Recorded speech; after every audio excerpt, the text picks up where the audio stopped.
प्रिय मित्रों, नमस्कार, राधे राधे। दोस्तों, हमारे घर के यानी हमारे मकान के आग्नेय कोण के अंदर यदि वास्तु दोष रहता है, आग्नेय कोण के अंदर वास्तु दोष होने के कारण दोस्तों, इस दिशा में यदि पानी का स्रोत है हमारे घर के अंदर, जैसे पानी की बोरिंग है या ट्यूबवेल है या हेड पंप है, यदि हमारे घर के आग्नेय कोण में है यानी दक्षिण और आपके पूरब के बीच में है, तो दोस्तों ऐसे घर में वास्तु दोष होता है। दोस्तों, यदि वहाँ पर आपने बोरिंग भी दे रखा है या वहाँ पर वॉश बेसिन भी अगर आप अपने घर के आग्नेय कोण में दे रखे हो, या फिर आपके आग्नेय कोण में गंदगी या वहाँ पर भारी सामान है, तो ऐसे में क्या होता है कि घर की जो स्त्री है, घर की स्त्री में अत्यधिक गुस्सा आता है और गुस्सा आने के कारण उनका स्वभाव है वो चिड़चिड़ा हो जाता है, स्वभाव में क्रोध अवस्था आती है। दोस्तों, ऐसे घर में स्त्रियां हैं वो तानाशाही व्यवहार अपने पति के साथ में करती हैं।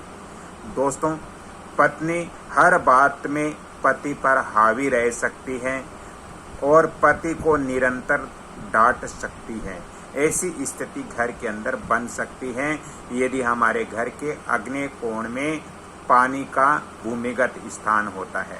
दोस्तों, वास्तुशास्त्र के ये जो टिप्स हैं ये बहुत महत्वपूर्ण हैं। यदि घर में ऐसी स्थिति बन रही है तो आपको समझना चाहिए कि पत्नी है वो हमेशा पति के ऊपर गुस्सा निकालती है। प्रिय मित्रों, वास्तुशास्त्र के अनुसार दूसरा जो टॉपिक है वो भी मैं आपको बता देता हूं कि घर के उत्तर पश्चिम यानी हमारा जो मकान होता है उसके उत्तर पश्चिम के बीच में वायव्य कोण होता है हमारे घर के अंदर, और वायव्य कोण में यदि हमारे घर की रसोई है या वहां पर किचन है या फिर हमारे घर के वायव्य कोण में बेडरूम है, शयन कक्ष है, तो दोस्तों वहां पर बेडरूम या शयन कक्ष या किचन होने से स्त्री का स्वभाव है वो अस्थिर हो जाता है, स्थिर नहीं रहता, क्योंकि ये दिशा रिश्तों की दिशा होती है, ये दिशा सामाजिकता से जुड़ी हुई होती है। इसलिए दोस्तों, वायव्य कोण में कभी भी हमें किचन या फिर वहां पर बेडरूम नहीं होना चाहिए। बेडरूम का स्थान है वो हमारे घर के नैऋत्य कोण में ही हमें वास्तु अनुसार रखना शुभ होता है। प्रिय मित्रों, टिप्स नंबर 2, टिप्स नंबर 3 भी दे रहा हूं। हमारे घर के दक्षिण पश्चिम दिशा के बीच में एक दिशा होती है, उसको नैऋत्य कोण बोलते हैं। और दोस्तों, नैऋत्य कोण में वास्तु दोष होने से यहाँ पर बहुत बड़ी समस्या हमारे घर के अंदर हो जाती है। दोस्तों, यदि नैऋत्य कोण को हम खाली रखते हैं, नैऋत्य कोण में किसी भी प्रकार का हमारे घर में निर्माण नहीं किया है, तो ऐसे घर में जो स्त्रियां होती हैं वो घर में स्वामित्व ग्रहण कर लेती हैं, यानी ऐसे घर में स्त्रियों की ज़्यादा चलती हैं और जो पुरुष होते हैं उनकी कम चलती हैं, क्योंकि ये दिशा घर के मुख्य की दिशा होती है और इस दिशा में वास्तु दोष होने से घर के अंदर जो स्त्री होती है उनका वर्चस्व ज़्यादा बढ़ जाता है। दोस्तों, इससे पति पत्नी के बीच में नियंत्रण नहीं रह पाता है। ऐसे घर में पति का बार बार अपमान हो सकता है। वास्तुशास्त्र के अनुसार पत्नी है वो पति को बार बार डांट सकती है, क्योंकि नैऋत्य कोण में वास्तु दोष होने से घर में ऐसी स्थिति बन सकती है। प्रिय मित्रों, मुख्य द्वार के भी कुछ वास्तु दोष होते हैं और मुख्य द्वार के वास्तु दोष होने से भी घर के अंदर ऐसी स्थितियां बन जाती हैं कि पति हमेशा ही दुखी हो जाता है पत्नी से। प्रिय मित्रों, यदि घर का मुख्य द्वार, मकान जो हमारा होता है उसका यदि मुख्य द्वार दक्षिण या नैऋत्य दिशा के अंदर है, मान लीजिए हमारा घर है और उसका जो मेन प्रवेश द्वार है, मुख्य द्वार है, वो यदि दक्षिण दिशा यानी 180 डिग्री पे या फिर नैऋत्य कोण के अंदर यदि मुख्य द्वार आ रहा है तो दोस्तों ऐसे घर में पारिवारिक तनाव रहते हैं। साथ ही ऐसे घर में कलह झगड़े बहुत ज़्यादा वास्तुशास्त्र के अनुसार होता है।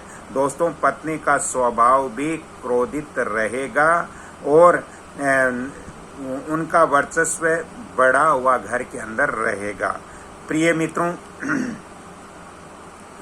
टिप्स नंबर 5 जो बहुत महत्वपूर्ण है, अगर हमारे घर के अंदर तामसिक ऊर्जा ज़्यादा होती है या फिर हमारे घर के अंदर काले रंग का, ब्लैक कलर का हमने उपयोग ज़्यादा किया है, तो इससे भी घर में स्त्रियां हैं वो अपने पति से ज़्यादा हावी रहती हैं।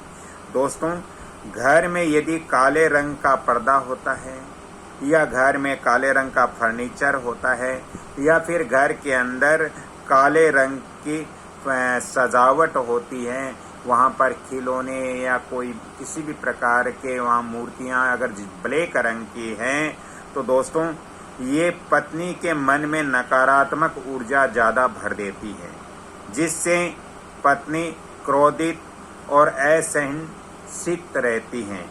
प्रिय मित्रों, पत्नी हर समय कठोर शब्द बोलती रहती है क्योंकि उनके अंदर जो नकारात्मक ऊर्जाएं हैं वो बहुत ज़्यादा बढ़ जाती हैं हमारे घर में ब्लैक कलर या काला कलर होने से।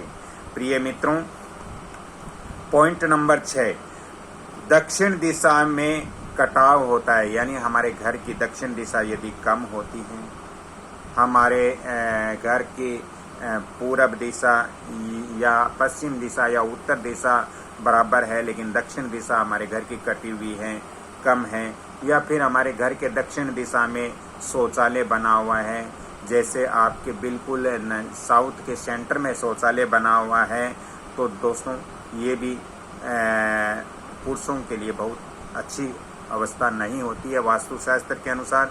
दोस्तों ये दिशा में वास्तु दोष होने से स्त्रियों पर खराब ऊर्जा का प्रभाव बढ़ जाता है। इसमें पत्नी निर्णय थोपती रहती है पति के ऊपर और पत्नी की जो वाणी है उनमें कठोरता वास्तुशास्त्र के अनुसार आ सकती हैं। पत्नी है वो अपने पति को तुच्छ समझ सकती हैं ऐसे वास्तु दोष होने से।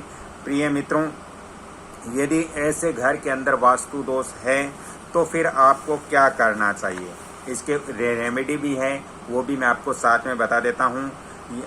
यदि आग्नेय कोण में वास्तु दोष है तो आग्नेय कोण से संबंधित वहाँ पर आपको कार्य करना चाहिए, जैसे वहाँ किचन बनाना चाहिए या फिर वहाँ पर अग्नि का पोस्टर लगाना चाहिए। पानी का यदि स्रोत, जल का स्रोत वहाँ पे है तो उनको हटा देना चाहिए। प्रिय मित्रों, रसोई या शयन कक्ष यदि वायव्य कोण में है तो वहाँ से उनको हटा देना चाहिए और वायव्य कोण में आपको स्टोर या गेस्ट रूम आपको वास्तु अनुसार वहाँ पर देना चाहिए।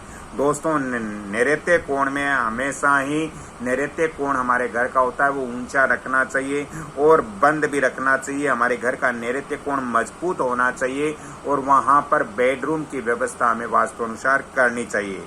प्रिय मित्रों, मुख्य द्वार पर गणेश जी और महालक्ष्मी जी और साथ में स्वास्तिक वाला जो चिन्ह होते हैं वो हमारे घर के मुख्य द्वार पर हमें वास्तु अनुसार लगाना बहुत ज़रूरी होता है। प्रिय मित्रों, घर में आपको ब्लैक कलर का उपयोग नहीं करना है, घर में हल्के शुद्ध रंगों का प्रयोग करें, जैसे घर के अंदर पीला कलर, गुलाबी कलर या क्रीम वाइट कलर, इन कलरों का आप उपयोग ज़्यादा करें, जिससे घर के अंदर सकारात्मक ऊर्जाएं बनी रहे और जिससे घर में सुख शांति का माहौल बना रहे। तो ऐसी व्यवस्था आप वास्तु अनुसार घर के अंदर करें। यदि ज़्यादा ही वास्तु और ज्योतिष संबंधित आपको परामर्श लेना हो तो आप मेरे फ़ोन नंबर भी नोट कर सकते हो 7901718402।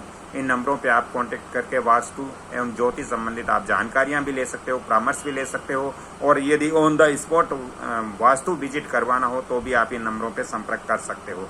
दोस्तों, आज की मेरी जानकारी अच्छी लगी तो वीडियो को लाइक शेयर सब्सक्राइब जरूर करें और बेल आइकन घंटी के निशान पर भी क्लिक करें। अगली कड़ी में फिर मैं आपसे मिलता हूं, तब तक के लिए मैं आपसे क्षमा चाहता हूं।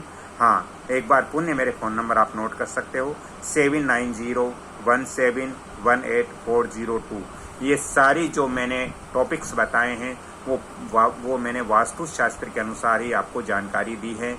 अगले वीडियो में फिर मिलता हूँ। वीडियो को लाइक शेयर सब्सक्राइब जरूर करें। जय श्री कृष्णा, धन्यवाद, जय श्री राम।